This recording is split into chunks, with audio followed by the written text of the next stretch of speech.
Hello and welcome to Trojan Talk. I'm your host, Aaron Taylor. My guest today is Melissa Pritchard, an author, and who has a new work coming out this spring. And thanks for joining me here today. Thank you, Aaron. I'm happy to be here. And you've published many works, but we're discussing today a new book of essays that you have coming out. Tell us a little about what you've got coming out. Yes, this book of essays, I believe there are 15 of them. It's called A Solemn Pleasure, and there are a range of essays. My publisher, who's published a previous collection of my stories and a novel, called me one day and said, "Don't you have essays? You've been writing and publishing essays for a few years now." And I said, "Yes." And she said, "Would you send them to me?" I thought, why? But I did. And she's just this delightful lady, and I sent them to her, and a week or so later she called me and said, "I'd love to publish these. I like them very much, and I'd like this book, A Solemn Pleasure, to be the inaugural book in my new series that I am creating called The Art of the Essay." And I was thrilled. I couldn't believe it. So we spent about the last year working together. You know, there's a lot of work that goes into essays, even if you've published them previously, which all these have been published, and arranging them, trying to thematically arrange them. But basically what they fall into, loosely into three groups. One is the writer's life, what it is to be a writer, the process of writing itself, because I teach writing. So I can talk a great deal about that. And then also journalism pieces I've done, what I call immersion journalism or witness journalism, where I've gone to Ethiopia, gone to Afghanistan, gone to India, and worked in sort of humanitarian capacities. So I write about a young female soldier, American soldier who was killed in Afghanistan, who was a friend of mine. I write about my adopted Sudanese son, who is a year shy of finishing college, who was a child slave in Sudan until he escaped, and his harrowing Dickensian adventures until he reached Phoenix, where I live, and I met him. What else? I even have a long piece about the history and mythology of dachshunds. Dachshunds, because I have a dachshund. You have a dachshund. Yes, and he has no idea. And part of it was excerpted in Oprah magazine, the O magazine, with his picture.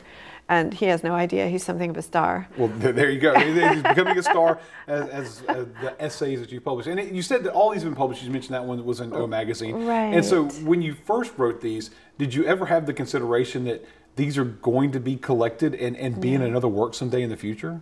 Not at all. I mean, the thought would stray through my mind now and then like a wisp of smoke, like, oh, it'd be nice. Because I'm a sort of that's the way my mind works. I like things finished and completed. I thought it'd be nice if they were all in one book, But I hadn't made any efforts to see that happening, and suddenly I get a phone call, so it was done for me. There you go. You didn't have to actually initiate the process. And you said there at the beginning, and the fact that you are a teacher and that you teach writing, and that the first part is kind of guided to that direction. Was that something that when you started this process essays, you're like, oh, this is something I know about, so I'm going to push this first part to be about teaching writing and what it means to write? No, I think my publisher suggested the arrangement of the essays, and they're written at all different times. I mean, I have a homage to Georgia O'Keeffe, in which I warn against the dangers of taking any great famous artist and raising them on so high a pedestal that it intimidates you against being creative yourself.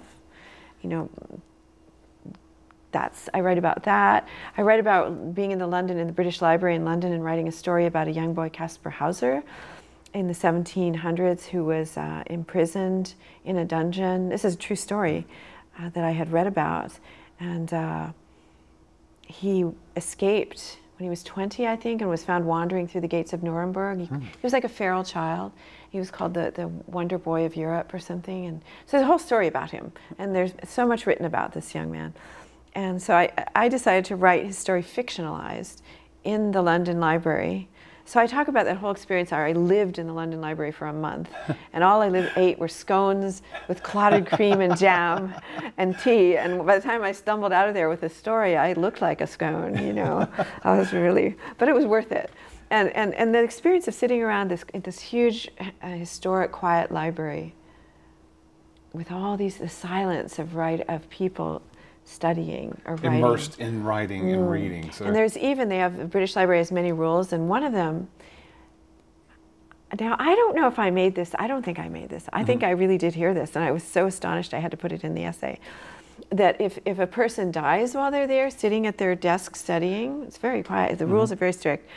They're not to be moved until the library is closed because it'll disturb the other people. I don't know if that's ever happened. Well, hopefully you didn't get to witness that, so you don't know for sure. So. But the whole experience of books and libraries and the voices in the books, you know, I don't know. I just wrote this whole thing about that, and so. Well, here's hoping that the folks get a chance to enjoy it for themselves, reading it, hopefully in a library where no one passes away when it comes out later this year. I want to thank you for joining me to talk about your work, and hopefully folks can check out A Solemn Pleasure when it comes out later this year. Thank you. Thank you, Aaron. Thanks so much. And thank you for joining us on today's edition of Trojan Talk.